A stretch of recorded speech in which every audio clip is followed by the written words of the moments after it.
दोस्तों आज के इस वीडियो में हम बात करने वाले हैं एक एनएफओ के बारे में। यानी कि आज के इस वीडियो में ना आपको एक न्यू फंड ऑफर का रिव्यू में देने वाला हूं। और जिस म्यूचुअल फंड हाउस द्वारा ये हमारा एनएफओ लॉन्च किया गया है वो है हमारा कोटक म्यूचुअल फंड हाउस, जो कि हमारे भारत में 5वें रैंकिंग पे हमारा ये एएमसी म्यूचुअल फंड हाउस जो है वो आता है। इसने अपना एक नया म्यूचुअल फंड लॉन्च किया है, उसके बारे में पूरा डिटेल्स आपको बताने वाला हूँ कि फंड कैसा है, क्या नाम है फंड का, कहाँ पे हमारे पैसे को ये फंड लगाएगा, कितना एक्सपेंस रेशियो है, कितना एग्जिट लोड है, कितने पैसे से हम इन्वेस्ट कर सकते हैं, कितना रिटर्न्स पास्ट में ये कैटेगरीज बना करके दिया है और हम कितना एक्सपेक्ट कर सकते हैं।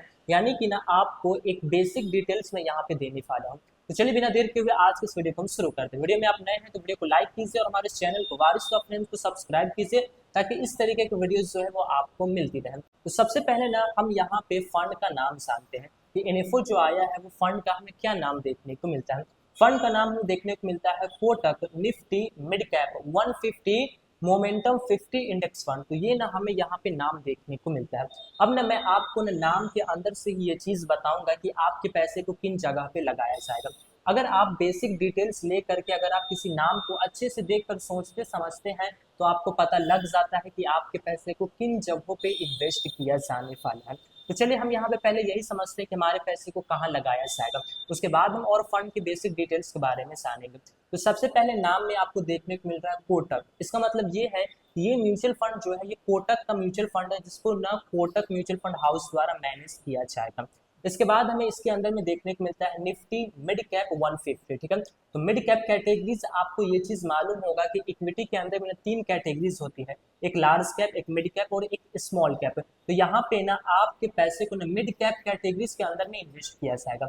अब मिड कैप कैटेगरीज के अंदर में 150 कंपनी देखने को हमें मिलती है, यानी कि 150 स्टॉक्स। ठीक है, 150 कंपनी मतलब हर एक कंपनी का एक स्टॉक्स, तो 150 स्टॉक्स हो गए।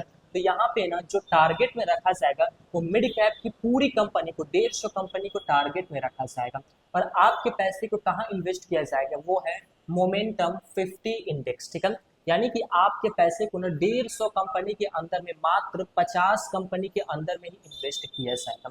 अगर मैं आपको कहूँ कि आपके ना इस फंड के पोर्टफोलियो में कितने कंपनी रहने वाले हैं, तो यहाँ पे इसका जवाब है 50 कंपनी। ठीक है, 150 है तो 150 के अंदर में से 50 को चुनकर 50 के अंदर में इन्वेस्ट किया जाएगा। ठीक है, किस बेस पे चुना जाएगा उस 50 कंपनी को, क्योंकि यहाँ पे तो एक इंडेक्स है 150 का, तो ये जिस बेस पे कंपनी को चुनेगा ना रिटर्न्स के मुकाबले में और अच्छी परफॉर्मेंस के मुकाबले में आपके ना कंपनी को चुना जाएगा।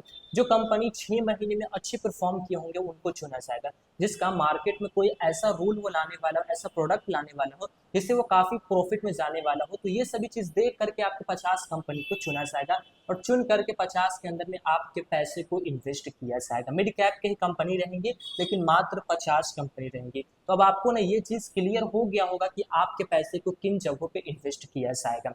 अब हम फंड के बारे में जानते हैं। जो एनएफओ आया है इसके बारे में हम समझते हैं। तो किस डेट को ये एनएफओ लॉन्च किया गया है, तो 19 सितंबर 2024 को इस एनएफओ को लॉन्च किया गया है और इसका एक्सपायरी डेट है एनएफओ का वो है 3 अक्टूबर 2024। यानी कि 19 सितंबर से लेकर के आप 3 अक्टूबर 2024 तक इस एनएफओ में अपने पैसे को इन्वेस्ट कर सकते हैं। एनएफओ में आप इन्वेस्ट करेंगे तो आपको एक बेनिफिट्स मिलेगा, वो है नेट एसेट वैल्यू। ठीक है, जिसे हम बोलते हैं एनएवी प्राइस, वो आपको बेनिफिट्स मिलेगा। मात्र 10 रुपए में आपकी ना यहाँ पे एक यूनिट मिल जाएगी। एनएफओ क्लोज होने के बाद जब आप इन्वेस्ट करेंगे दोबारा से, जब ये एक सप्ताह के लिए क्लोज होने के बाद दोबारा से हमेशा के लिए फंड आएगा, तब आप इन्वेस्ट करेंगे ना तो आपको मार्केट के हिसाब से एनएवी का प्राइस देखने को मिलेगा। लेकिन एनएफओ रहते भर में आप इन्वेस्ट करेंगे ना तो आपको मात्र 10 रुपए में यहाँ पे यूनिट जो है वो मिलने वाला है। तो ये भी चीज क्लियर है।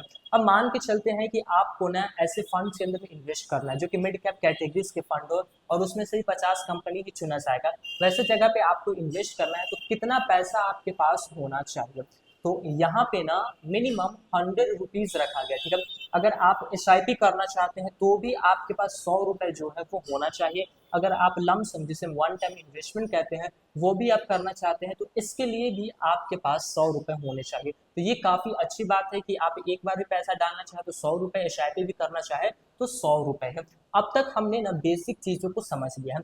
अब हम देखते हैं कि किस बेंचमार्क को फॉलो करता है और मैं उस बेंचमार्क को आपको ना पास्ट रिटर्न्स भी बताऊंगा। तो ये जो जिस बेंचमार्क को फॉलो करता है, बेंचमार्क का नाम है Nifty mid cap 150 momentum 50 TR है। ठीक है, ये बेंचमार्क हमारा है। ये बेंचमार्क पिछले एक साल में, पास्ट के एक साल में लोगों को 56% का रिटर्न्स बना करके दिया है।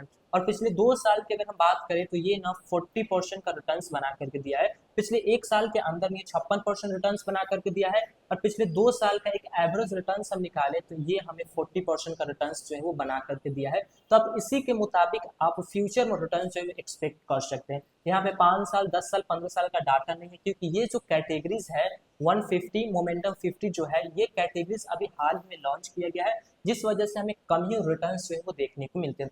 लेकिन आप चाहे तो इधर जा सकते हो, इसलिए क्योंकि ना ये एक मिड कैप कैटेगरीज का फंड है। यहाँ पे ना आपको स्मॉल कैप कैटेगरी से कम रिस्क देखने को मिलेगा और लार्ज कैप कैटेगरी से ज्यादा रिटर्न्स आपको देखने को मिलेगा। तो ये बेनिफिट्स है, तो आप इधर जा सकते हैं, कोई दिक्कत नहीं है, ठीक है। अब दो चीजें बच जाती है, वो दोनों ही फीसें हैं, ठीक है। फीस आपसे कितना लिया जाएगा, एक फीस होता है एक्सपेंस रेशियो और एक फीस होता है एग्जिट लोड। तो एक्सपेंस रेशियो ने इन्फो में नहीं बताया जाता है, ठीक है, लेकिन मैं अपने हर एक वीडियोस में आपको एक एक्सपेंस रेशियो का टारगेट बताता हूँ। यहाँ पे मैं आपको एक टारगेट दे रहा हूँ, एक्सपेंस रेशियो आपसे लिया जा सकता है 0.30% के आसपास, इतना जो है वो आपसे एक्सपेंस रेशियो लिया जा सकता है। थोड़ा बहुत ऊपर नीचे हो सकता है, जैसे 0.35% लिया जा सके या फिर 0.32% आपसे लिया जा सके, लेकिन ये जो है वो आपसे एक्सपेंस रेशियो लिया जाएगा 0.30 के आसपास, ठीक है, 30% के आसपास ही एक्सपेंस रेशियो रहेगा।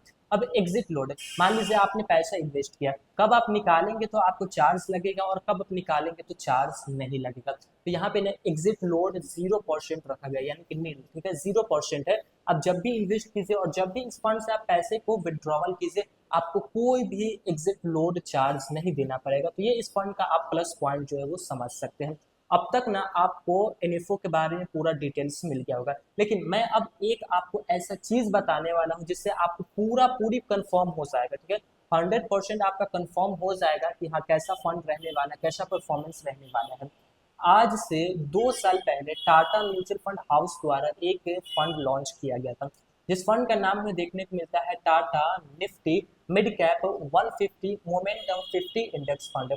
यानी कि दोनों फंड्स में जिसका अभी हम चर्चा कर रहे हैं, जिस इन्फो की, उसमें और टाटा में देखा जाए तो केवल नाम का ही फर्क है, ठीक है, एक कोटक म्यूचुअल फंड हाउस है और एक टाटा म्यूचुअल फंड हाउस है, लेकिन जो कैटेगरीज है वो बिल्कुल सेम है। तो आप एक बार टाटा का जो अभी मैंने फंड्स आपको बताया उस पर आप एक बार जा करके जरूर उस फंड को विजिट करें, उसके पास्ट रिटर्न्स को देखें, उसके एक्सपेंस रेशियो को देखें, उसके एग्जिट लोड को देखें, उसके होल्डिंग्स के अंदर में देखें। होल्डिंग में तो आपको 50 कंपनी ही देखने को मिलेगी, लेकिन जा करके आप देखें जो रिटर्न्स वो बना करके देगा, ठीक है, टाटा का जो मैंने अभी बताया mid cap 150 momentum 50 index fund जो है, जितना रिटर्न्स वो बना करके देगा उतना ही रिटर्न्स आपको ये एनएफओ भी बना करके देगा। तो इससे बेहतर है कि आप इस एनएफओ में ना इन्वेस्ट करके उस टाटा के म्यूचुअल फंड में आप इन्वेस्ट कर सकते हैं। ये मेरा सजेशन है, बाकी आप खुद से डिसीजन ले सकते हैं। आप वीडियोस देखते हैं, आपको इतना तो मालूम होगा ही कि हमें क्या करना चाहिए या क्या नहीं करना चाहिए। तो मैं आशा करता हूं कि आपको ये जानकारी काफी पसंद आई होगी। दोस्तों, जानकारी पसंद आई, वीडियो को लाइक कीजिए और हमारे इस चैनल को वारिस फ्रेंड्स को सब्सक्राइब कीजिए, ताकि इस तरीके के वीडियोस जो है वो आपको मिलती रहे। फिर मिलेंगे दोस्तों एक नए वीडियो में, तब तक के लिए जय हिंद, जय भारत।